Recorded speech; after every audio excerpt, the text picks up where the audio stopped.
Alright, welcome to the start of the spoiler vlog for Deadhouse Gates by Steven Erikson. I'm just gonna check in after each part. There's 4 parts in this one, and yeah, hopefully this won't be too long, but I already have like so many things I want to talk about.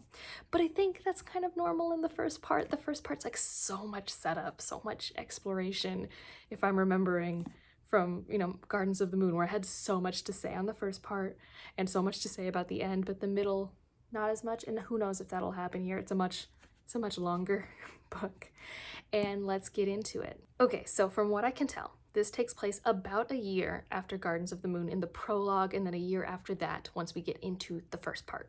So that's like our time scale, and we're definitely on, I guess, the continent of the 7 cities. It's one of those weird things where it's called the 7 cities, but I guess maybe there are 7 main cities in the continent. The actual culture of it hasn't been explained to me, other than apparently I think there are probably 7 gods or something of that sort of importance. And this book's called Raraku, and I don't know why I gave it that cool R, but it happened. And the apocalypse is coming. It is imminent, is what I've got. And we're like, I kind of split it into like 4 locations and groups of people in my mind. So we'll talk about like Hisar. So there's like this city, and when we first get there, there seems to be this rebellion and lots of social tension, and there's a new fist, which is like in the Malazan hierarchy, named, I think, Coltane, who is also the leader of the Wiccans, who I guess don't play along well with the Red Blades, who are also Malazan forces, but they're kind of like, I think, 7 cities born but turned Malazan loyalists, I think, but I'm like, I don't know why they're at a head. Is it just prejudice? There seems to be a lot of tension involving the Wiccans and the locals and the Malazans, and it's all coming to a head because the Malazans have left their army to go to Aran. It's a place that we'll talk about later because it is important in the history that I have learned in this part of the book. And it's just, I'm really curious about that. And I'm also getting a lot of cultural insight in general in this part. I feel like last book I got a lot of like insight into the world's different races and things like that when we were on Genabacchus, but like here there are lots of different tribes and different cultures, and you can really feel the whole, these people have been occupied and they really don't like it, which is like a common theme in empire and colonialism and everything like that.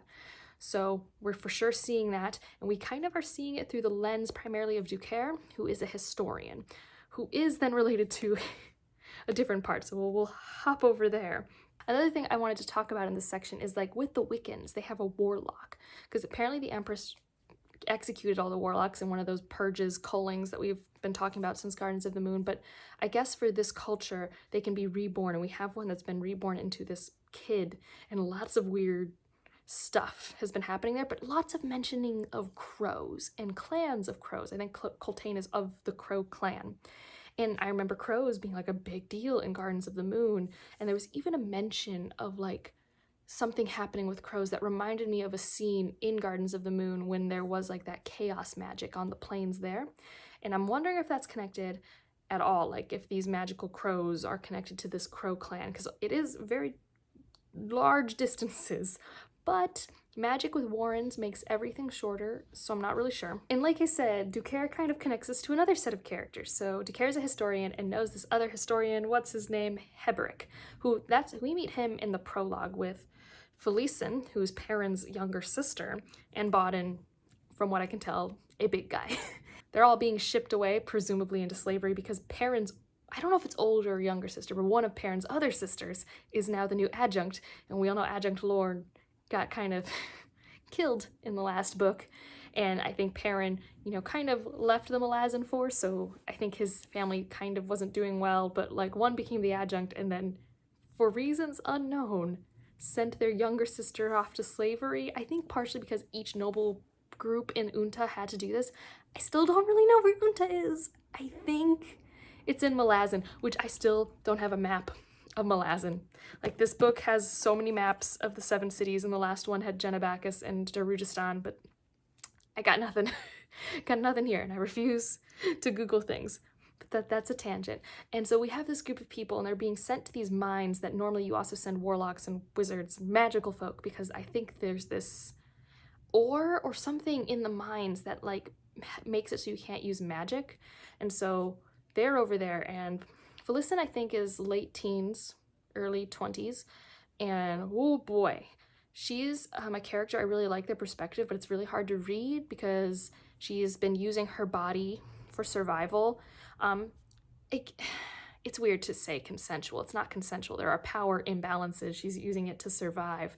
But that's not even the part that's like the hardest, is she's gotten dependent on this drug and it's really disconnected her from her situation. So she's in like a really dark place. But Durik was talking to this wizard Coop in Hirsar and is going, I think, to try and save Herbrick, and I'm pretty sure Herbrick would get Felicin out. What's also really cool about Felicin is Gardens of the Moon had quotes at the beginning of each chapter. Same with this. There's always like excerpts from poems or books, etc. And I saw the name Felicin a few times for some poetry. Now, it could be somebody else with the same name. I don't know how common that name is in this world. The age almost works out really well when I like look at the born age on the poem and here. So I think she wrote some poetry about some of the campaigns in war, and I'm curious if that was before or after this and why that matters. I also saw Heberick in Gardens of the Moon. I think it's so cool. That's part of the reason why I wanted to buy some copies so I could refer back and see these little connections. It's really cool. And oh, I want to know what a Talaba cloak looks like. So any of you people have a spoiler-free image to share with me but what this silly cloak looks like. Like, everyone's wearing one, and I think I have a vague idea, but I just want to know. So now, let's go to a perspective where we have some familiar characters. We got Fiddler, Crocus, Callum, and Absalar. And this is interesting, because Kalam and Fiddler didn't really have too many point of views last book. Like, we saw this really cool fight scene with Kalam, and Fiddler was in charge of bombs, but that was about it. Crocus was involved, but he was just a bumbling fool. And Absalar was sorry. So for the most part, I'm really getting to spend more time with these people. Kalam is actually splitting off. He has this vendetta. He needs to kill the Empress. That's the plan. So he ended up finagling his way to get this book to give to the seer who is going to bring the apocalypse. And he also, it's like brought to my attention that he's like a native of the 7 cities. And so he goes into the desert to give this book and basically start the apocalypse. Like, that's what he's doing. And he's even like has a little bit of remorse about it, but not really, because he knows that if he creates chaos in the 7 cities, that'll make it easier for him to kill the Empress. Although he implies that if he's successful in killing the Empress, this won't matter. I'm a little confused about it. And also everything that's happening with the seer and ascending and that in general, over my head, but also really cool. And I really like, Fiddler kind of can pass as this like clan's people as Grull, and has this horse that's associated with that clan, and this horse has the best personality. Oh man, I mean, that horse had a scene, like he had a scene where he like bit off the face of a person, and that scene made me go, like I was like, damn, that was a lot. So I really like that horse, and I really like Moby, the like flying monkey. I was really actually quite sad when Crocus was like, I can't find Moby, and they left to go on this fake pilgrimage, because they're all trying to make it to Malazan, but I guess in order to get there, they have to all go to Erin, but where they started in at, what's it called, Eriliton, they have to like travel through or around this desert, which is very unsafe right now because of these ascendants and things like that. But in that journey, Moby was missing, but then came back, and there was like this joke Fiddler made about like, well, Moby just had to get some, because we're on the land where Moby's species is from, and things like that. I think the humor is quite good for me in this book. It's even better though in the next section, because I've kind of saved my favorite stuff for like right here. And this is with Icurium and I think, what's his name, Mappo. These are my two. I like these two. Their interactions are so funny, even when they meet this priest. First of all, there's so much intrigue here. Mappo knows stuff Icurium does not about Icurium's past and the purpose. I'm so intrigued. There's so much guilt there. There's so much unknown. I want to know. Also, like, the priest is hysterical. He was talking about the library and how this place used to be run by nuns, and he was like, the nuns left but a handful of books, tomes devoted to pleasuring themselves, best read in bed. He also talks about how the Trell are illiterate, even though they haven't been for like 500 years or something like that. And I find all these interactions really funny. And then like, there's also a good amount of like quality philosophizing for me, at least, when I pick it up. And so one of them is like Curium goes like writing replaces memory, which reminds me of like the story from Exhalation I really like. And he goes, perhaps if I was illiterate, I would not be so forgetful. And I don't know why, but that just like, it just sticks with me because it reminds me of that story and about how memory is different until you make it tangible, and then it has a different purpose, and especially in community and in history and everything like that. And I really liked that thought. And then of course the oh, I didn't even talk about this yet. Okay, so all this is kind of like things that I knew up to the last chapter of this book. And then we had some reveals. So Epsilar kind of can remember the memories of Cotillion, who apparently was Dancer, who knew the bridge burners, and apparently that Warren of Shadow is the dead Emperor, and Cotillion, who was Dancer, and apparently that's why they want revenge on the Empress. So that makes sense from Gardens of the Moon now. Like, that was like such a like, what? And then oh my gosh. So there's all this discussion, especially as there are lots of killings and slavery and just a lot of the oppressor oppressing, and then there's the rebellion going against the oppressor. There's a lot of badness happening, for lack of a better word. And so there was a scene where Crocus was like, is this what the Malazan Empire did when they came here? And Fiddler was like, no, we only fought military against military. So the idea of like more similar to World War I or World War II, right? Where in theory it's only military against military, which is not the actuality, but you know, the theory that you're not bombing citizens and everything like that. And they claimed that Erin was the only place that happened when the Empress summoned the Tilan and Mas, the immortal, one of the 4 founding races of this land. And we learned that through Apsalar, because Apsalar has Cotillion's memories.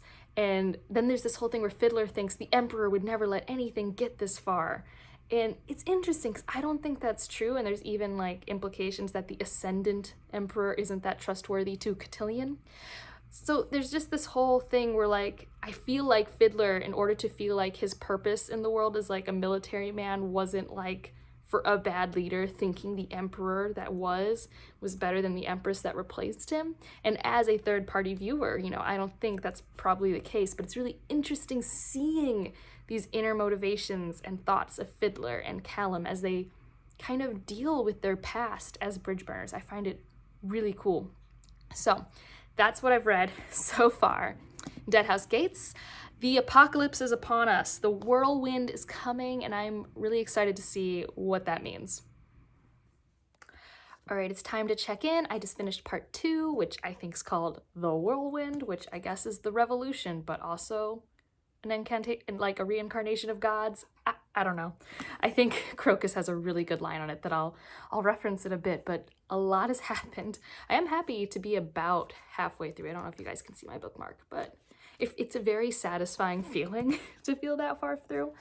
I think this was a really interesting to kind of start with this whole uprising revolution, very bloody revolution, kind of from all these different kind of removed third party, especially like that first chapter where with Felicin and them in the mines, Ducaires finding out like on the shore, like we're not in it at any point, we're just seeing like the outskirts.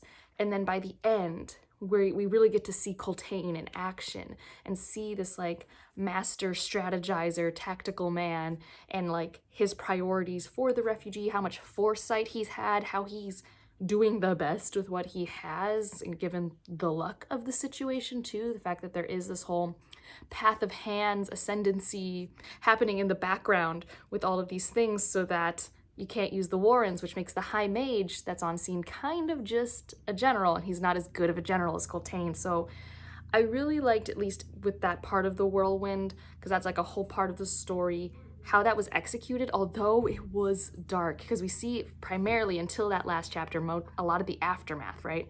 And it's just so dark seeing all of the carnage and just everything as you're traveling with Ducaire. It's just so much. Another thing that I found really dark was the whole arc with Felicin, Eberic, and Bodden, and how we go from their enslavement in the mines and that whole thing, and following the drug abuse that's happening with Felicin, and how they handle the uprising and having to escape, and they're in the desert for days. And then when they do get rescued, they have to run away from this mad mage who also escaped the mines but has no control of his warren, and then they end up in a warren on this boat that has beheaded things that like control the oars of the boat. That was so gross.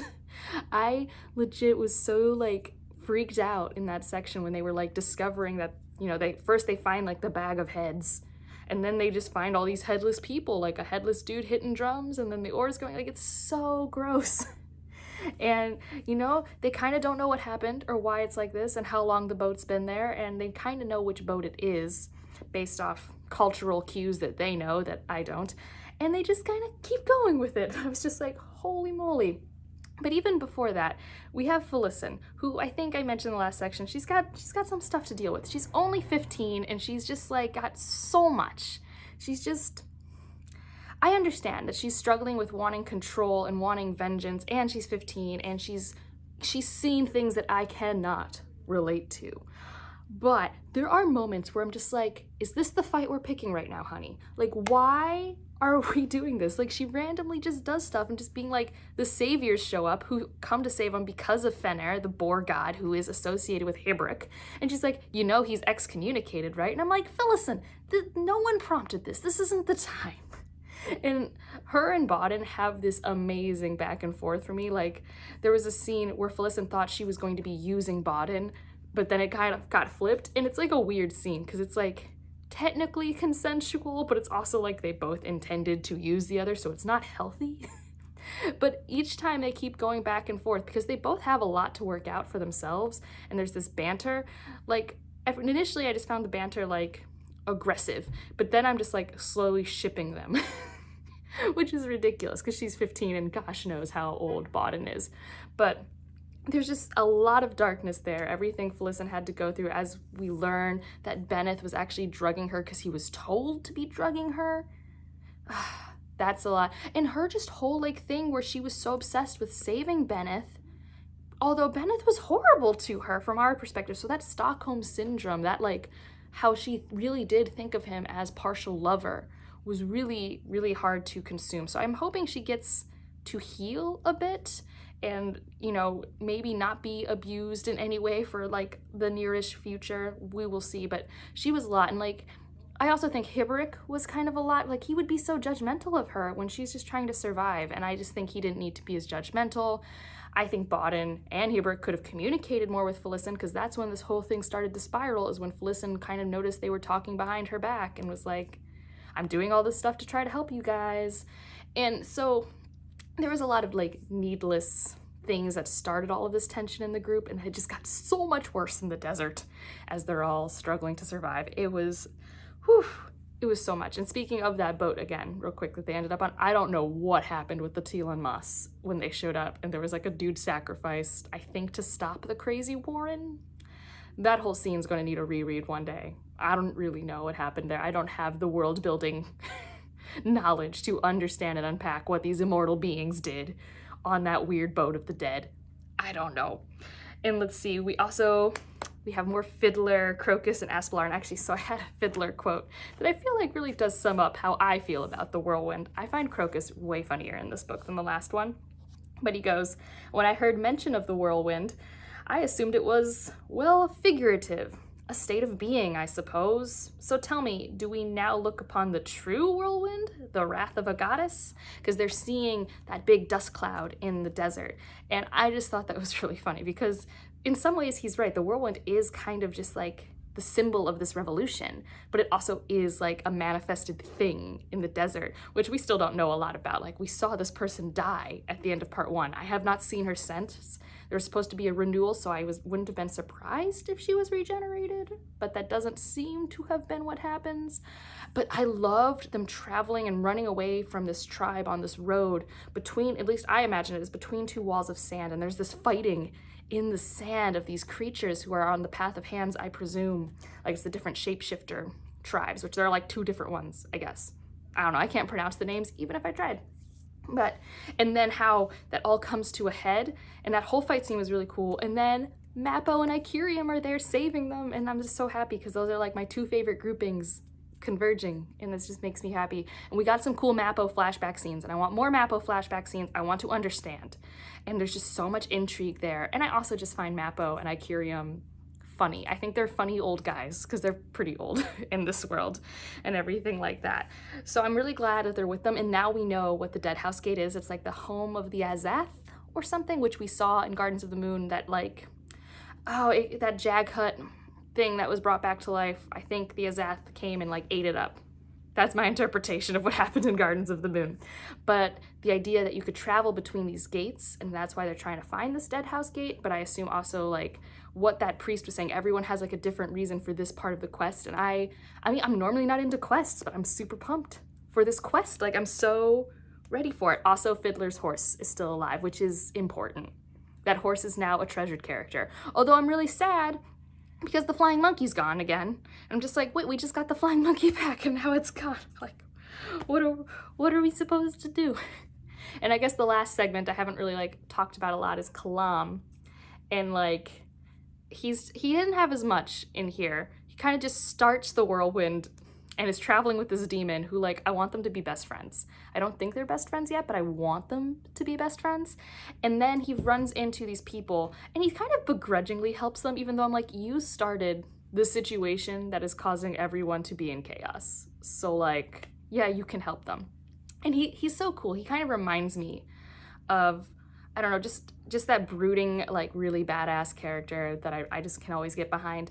But he meets this girl, Manala, who's like really, really good on a horse. Like, she does some really cool things. And I mean, he's already kind of decided he's not going to pursue anything romantic with her, and I'm like fine with that. I just want her to continue traveling with him. They don't have to be romantically involved, although I kind of ship it. That's fine if they do. But she's so cool. Like, I've loved every scene where she's fighting and helping out, and when she's doing stuff on the horse, she's really cool. I feel like Kalam could have a little bit more guilt for what he's doing to his homeland. And I'm also really confused about what side he's actually on. Like, I think really the side he's on is he wants to kill the Empress. He has no fealty to the Empress and wants her dead, but he doesn't really seem to think the Seven Cities should go back to what they were before the Malazan Empire either. I hope I get more insight into his psyche a little later. He seems, I don't know, if he is conflicted, he just doesn't think about it too often. Like, there's some guilt, but I just feel like he could have like a little more for what he's done to his homeland. And I kind of mentioned at the beginning, this end scene, this end battle, it was chaotic. I'll be honest, really hard for me to follow. It's hard for me to follow a lot of chaotic battle scenes just because it's hard for me to like envision the tactics of the situation and then add on to that potential confusing magic. It was a lot, but from what I can tell, we had some undead rising. Pretty cool. I did call before Ducaire, and I think you were supposed to because he mentioned it like 3 times, how things were moving too fast across the river, and I'm like, Ducaire, there's magic. Now, it wasn't magic. It was actually engineering that made it work out. They like made a road and then blew it up, and I really liked that. So I liked that I didn't actually predict how it worked, but I'm like, Ducaire, obviously things are moving faster than you think for reasons you don't know. Like, granted, he's in the middle of a battle, so he's stressed, so probably not thinking his clearest, but I'm over here safe behind my book, and I'm just like, there's a solution here. You just don't know what it is. But, and then I don't really know how to take the block of ice scene at the end of this, where I guess the Ascendant is trapped in the ice, and there was some mention about history. There was a lot of mention about history mixed into this battle that I was just like, over my head. Like history of the Wiccans, and how the Wiccans went from always fighting each other to fighting against the Emperor to being for the Emperor. That whole trajectory is still a muddle in my brain. But then you have this ice thing that the warlocks are like, we're going to feed this god to the spirits and then they'll be on our side more, is I think what happened. Full disclosure, per usual, I could be very wrong. I'm not referencing anything but the words on the page, and sometimes I don't understand what's happening. But that was a really vivid scene too. Like, I am not a visual person, and like some of these scenes, the way that they're described, of the things trapped in the ice and the different textures of it, like he just highlights things that I like being highlighted when I'm trying to make the atmosphere of the scene come together in my mind. Now, sometimes it's really gross things, like things have been really dark and really gross. Like, I'm glad I'm not more of a visual reader, because like some of this was already like, I don't need that. And it's still pretty funny. Like, I still have lines like when the sappers are blowing down the bridge, I laughed. I laugh when Crocus is in scenes, like when Crocus is like, we gotta get out of here, like at the priest's house. There's so many things that I just find pretty funny. I love Fiddler's horse. I think Callum's kind of funny and like kind of just like this gruff way, although he is kind of talkative. I was hoping he'd talk a bit more because he was talking about how he handled the one battle. So in general, enjoying it. I feel productive. I'm excited to get to the third one, which is called, I think, Chain of Dogs, which I have no idea what that means. But yes, because there was this thing, the Tialana Moss, I don't know how to say this immortal beings' names of their race, but they were mentioning something about Chain of Dogs and things on the boat, and everyone was like, we do not know what you're talking about. And I'm like, I'm glad I'm not alone. So hopefully I'll get some insight. But that's it for this check-in. Okay, I just finished part 3. Is Felicin there? Is that Felicin and Heberic on the hill? Is that who those people see? Is that what the renewal's gonna be? I know I'm skipping to the end here, but like, is that what's happening? Because we've been led to believe it's gonna be Aspelar and that it should be Aspelar and her father on the hill. But the last line was be careful of his hands, which, like, why would we care about a fisherman's hands? Why wouldn't it be Heberic? And I think both Felicin and Aspelar have dark hair. Oh, this is very interesting to me. I'm very, very intrigued by that. Like, is she gonna be renewed or rebirth? Like, I know I have conflicting Felicin thoughts, and that hasn't gone away. But I think I like that she's leaning into it. And I mean, her ascending to goddess hood thing, I'm here for it. There's actually, though, a line that she had that I kind of broke me a little bit. So this is after Bodden dies, which, like, he's gone and then he shows up just to save her again, which, like, because of his vow, I guess, to his sister, and like his last words were, "You were not what I expected." Well, kind of like not all like that because he was dying. But then there's this line, "Armor can hide anything until the moment it falls away, even a child, especially a child." Like implying, you know, Felicin is a child. She's just a kid, which she is. She's 15. And, you know, I loved that. The Bodden thing was so crushing. The fact that Kulps probably died. I mean, I haven't seen a body, so my rule in fantasy is if I don't see a body, anything could happen. But man, and then Heberic, like, he is not of one mind. Like, he's had so much magic happen to him, like, who knows what he is anymore. I mean, he's just this trove of knowledge, too. Like, we were in that village, not village, like, temple town, and we saw all those people turn to stone, and it has to do with the First Empire and a ritual. All of that's over my head. All of that I have no context for. But I did like how we kind of learned more about the shapeshifters in this section and how they just, a shapeshifter wants to control the rest of the shapeshifters, you know, which makes sense. And we kind of also, like, really learned that it is related to, like, werewolf stuff, right? Like, it's not necessarily the same. But, like, you know, Felicin's even like, well, if they bite you, you change, right? And they're like, actually, no, you just kind of get poisoned and go mad. It's kind of like rabies, but a shapeshifter is born, not made. So I liked all of that. That was all really good. Oh, especially, like, the war and stuff. Like, with Kulp, we kind of learned that, like, if you're in a water war in one place, you have to then go to another water warren, and he did not have a water warren, so he had to get creative and kind of used a bonecaster undead Tialana Moss soul taken, I think's what happened. Those all sound like real words, right? I'm gonna hate captioning that part. But then we have Kalam's part, and he ends up with this family. And the girl who's good with the horses, I love her. What's her name? Minala. I love her. I love that she's just, I love her. I love that she threw fruit in Kalam's face. Kalam also, like, he's just like, he's not unlikable, but like there are things he thinks where I'm like, sir, why aren't you feeling guilt for the thing you've started? Also, he seems to think that her caring only for her family's safety and survival is not sufficient. And I'm like, I'm sorry, that's a lot. That's a lot, sir. But I was happy that he used his, like, ace in the hole to get them out of the situation. So they were in the Imperial Warren, which he was supposed to save, I think, for the assassination attempt. So, I mean, I was happy with that. And, like, I have a quote here. I don't remember what the quote's for. So let's find out together, shall we? 532. Nope, this is for something else. ignore me. This is a quote for a different group of characters. But yeah, so Kalam's section's been interesting, especially how it's related to this red blade and this claw, and how they interacted with the demon during one of the fights. That was really cool. I really like that we saw it first through Ducaire, who's like, I'm pretty sure a claw's here, and then later on we get confirmed, yes, there was a claw there. They were following Kalam, and then there was a demon.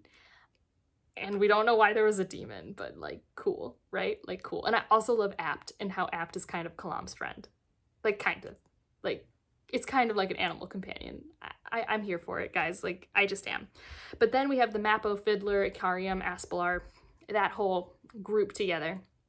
And like I said, the top of the video, well, not the top of the video, the top of this little clip in the video, it's implied that Aspelar left to go follow her father and then maybe take up the mantle of godhood.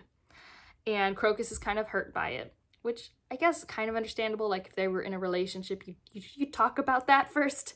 But then I really like that. I think Fiddler said, however you may have envisioned it, Crocus, it belongs to Apsalar, which I really liked. Like, agency is a big deal. Like, I feel like that's a huge theme in this book and in a lot of military sci-fi and fantasy. So I really liked that that was brought up there. And the mystery with Mappo still extremely intrigues me. Like, what is Icarium's history? And also, the more I know that Icarium's this legend, like, there was a mention of something that was in Darujistan that I didn't realize. Like, there was this thing that I think Fiddler or Kalam was thinking of that was like Icarium's Circle of Seasons. I think that's actually what it was. And I'm like, did we see that in Gardens of the Moon? And like, it didn't make the connection.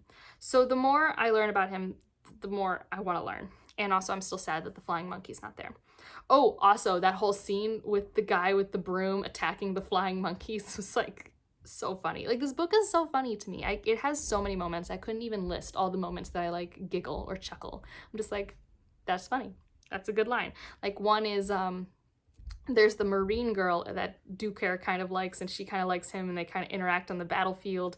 And like, kind of as a joke, but serious, she's like, we're gonna sleep together tonight. It's going to be great. Like, in the middle of battle. Like, that's, I'm paraphrasing. And I really loved that. I was just like, and I think it was said in quite a crude way too. I think it was like, I'm gonna ride you so hard tonight, old man, or something like that. And I was just like, that's so sweet. You know he needs to be grounded right now, and this is what you choose to do for flirting, and I'm here for it. I'm here for it. And the sappers, oh my god, every time the sappers are on page, I'm just like, you guys. I would not want to make a sapper angry. And oh my gosh, so in the battle, when they were the ramp to help the people go up, A, I didn't know that's what was happening. I had to reread that a few times. And B, I was like, oh no, don't die. And luckily no one died. But I was like, no, I love this stupid Malazan engineer group. They're great. And in general, all the war stuff was for sure the hardest parts for me to read, both in terms of content and pacing.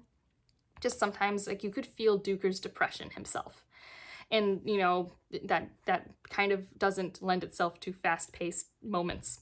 But in general, there were a lot of really cool moments, a lot of interesting strategy to be seen, definitely stuff I didn't pick up all of. You learn why this section's called Chain of Dogs. Those Wiccan dogs are terrifying, absolutely terrifying. And also, you learn that Duker used to, like, be a warrior in his own right, which I think was alluded to, but was straight up said what he used to do. And you kind of learn that the Empire kind of picked him up and, like, healed him and made him so he could be the historian, which I find fascinating, that the Malazan Empire is so invested in witnessing that they made a historian, kind of. Like, this role is very important. And I don't think it's just a narrative device, because it could just be, well, follow Duker, who's supposed to witness, so witness via him. But, you know, it's like a biased view of history, right? Like, Duker is of the Malazan Empire, so he's going to have a lens. Like, he's, I think, tries not to, but he has the Malazan Empire lens as he's witnessing everything. And yeah, it's just, it's really... It's really cool, kind of. Like, it's cool in hindsight, but while reading it, it's a lot of work, is probably how I describe it. I'm so pumped to keep going. Like, the fact that Felicin could become the Whirlwind is like, oh, that'd be so cool, right? Like, I have no clue. Or maybe her and Apsalar get into, like, I don't know, a fight? Although, like, there's no way Felicin could win that fight, so I'm less into that. Also, some of the descriptions have been, like, top-notch.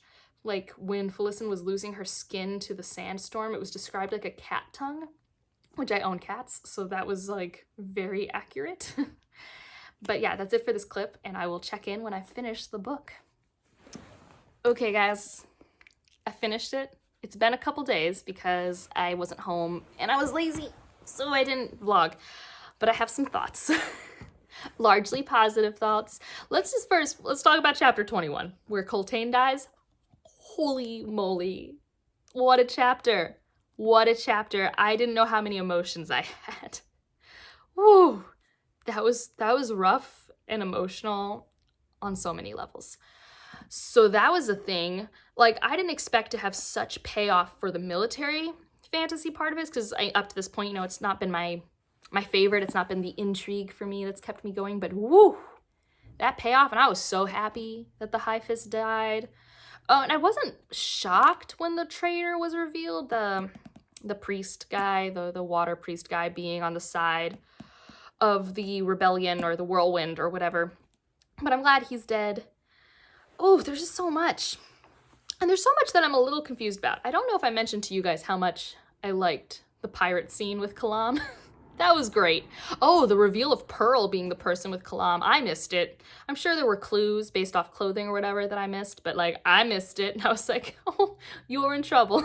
This isn't gonna go well.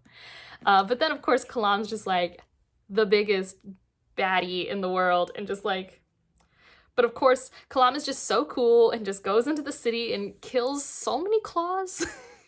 Oh man, and then Manala saves him. Oh, that was really good. That whole chapter was really good. But then here's my small complaint, and Manala had a similar complaint to me, is when he goes to talk to the Empress. The Empress is kind of not there. Maybe she's dead. It's unclear. My interpretation is that she was never there, but was like astro projecting her voice in some way in which this magic system works. Although there was a corpse in the room, and I don't know who the corpse was. So, but they have this conversation where the Empress is trying to be like, really, all the reasons you want to kill me are invalid. And he's like, oh, do go on. And she kind of explains. And then he's like, all right, I accept that. And I'm like, what? Okay. And his like reasoning was, I think, because she spoke like the Empire. And I'm like, so your biggest issue was that she maybe had too many individual concerns? Because that wasn't the list you gave out. Your list had to do with like personal betrayal. But okay. I don't know, like, it just seemed sudden, considering Kalam started the apocalypse to do this. Like, he has done so much to get into that room. Like, he started a civil war on his home continent. Like, so many people have died because of those actions. And he just went, okay, good talk. We're gonna leave now. And I'm just like, what? So, because I think I've talked about it in this video, like, I've had issues with Kalam's, like, motivations, like, this whole book. I'm just like, this seems like an unproportional response. Like, you want revenge, and to get your revenge, you are going to basically be like, civilians don't matter, they can all die. Like, that's not what he's saying, but like, when you start a civil war or an apocalypse, the common man is not doing well. Like, goodness. I'm curious to hear more about Kalam and see where his character goes in future books, because he confuses me. He really does. I don't quite understand his motivations or logic whatsoever. He's really cool. He's in a lot of cool scenes. I really like his fighting skills. I love Manala. I think she's great. But like, I think Manala had like a very similar response to me, like, that's it? That's what we traveled for? It's just like, yeah, really. I feel you. Another character who I thought had interesting responses, but it made a little more sense to me because this character has consistently been a little inconsistent for me, and that's Felicin, who I was totally right and became the Shaikh Reborn. I think that's how you say it. I don't know. And so she became the Shaikh Reborn, and, you know, she controls the whirlwind. She takes the whirlwind to Aaron because her sister will be there, because she wants revenge on her sister, who basically sold her to slavery, and that's why she got a drug problem and got sexually abused and all this trauma. Like, reasonable.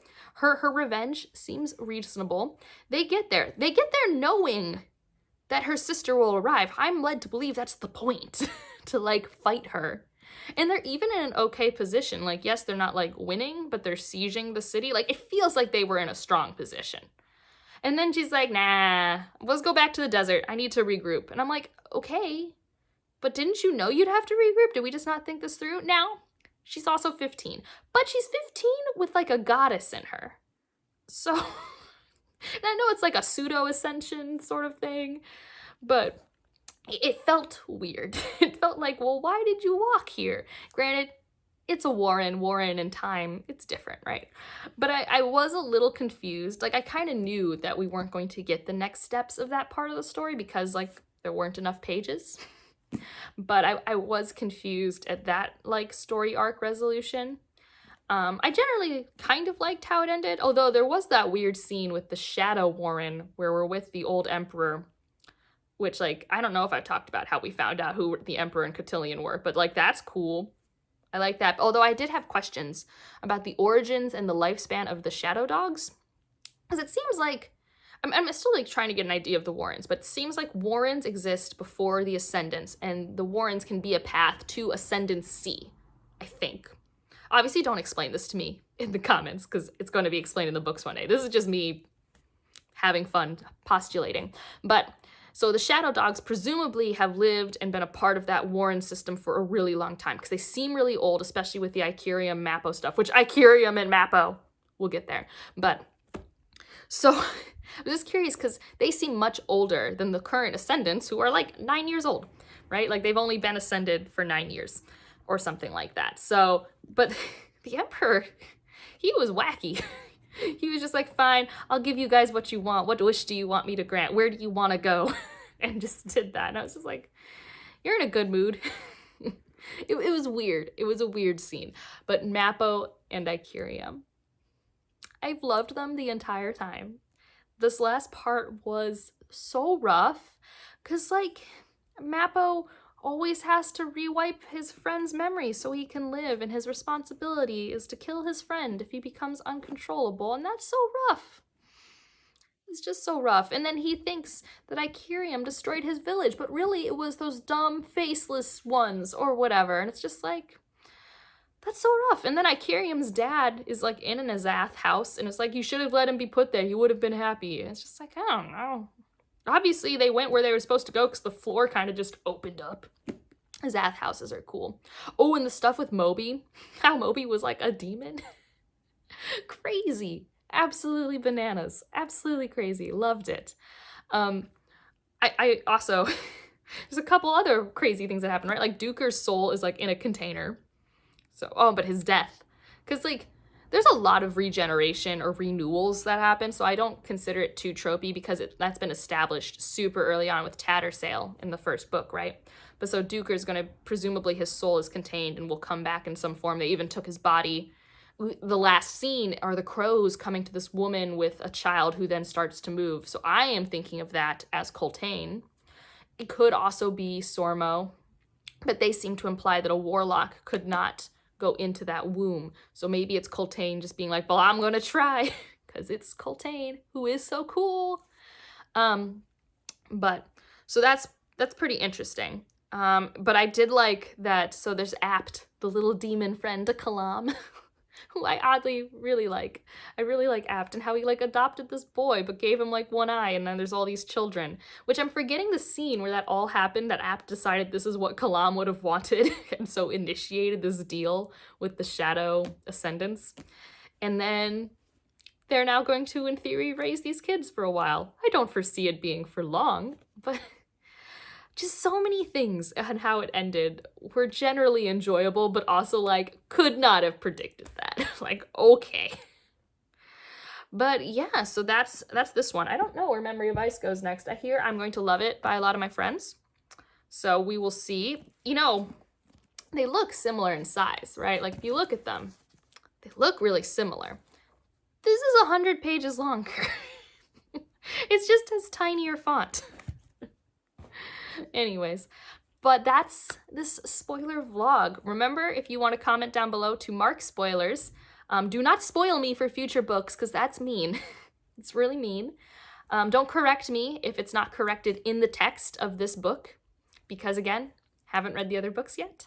But I would love to hear any of your thoughts, any of your favorite moments in this book, any of your least favorite moments, if you agree or disagree with my issues with some of Kalam and Felissen's end scene stuff. And I know I'm forgetting things that, like, I had, like, thoughts about, but there's just so many things happened. Like, I didn't even take notes. These are just, like, things that I remember happening and just being like, well, that was a thing. These books are bananas, but in a good way and very fulfilling. I mentioned in my wrap-up earlier, because the wrap-up went up before this, how this had so much payoff for me. Like, it was a lot of work, but it never felt like it was dragging on for too long. It was definitely dense, but the payoff was so there for me. So glad I read it. I'm excited to prioritize Memory of Ice in like a month or so. I definitely need breaks. These are dense books. They are not light tasks, but that's it for this one. Leave something orange as an emoji if you just want me to know you're here. And otherwise, like if you liked it, subscribe if you want to, and I'll see you in the next one. Bye.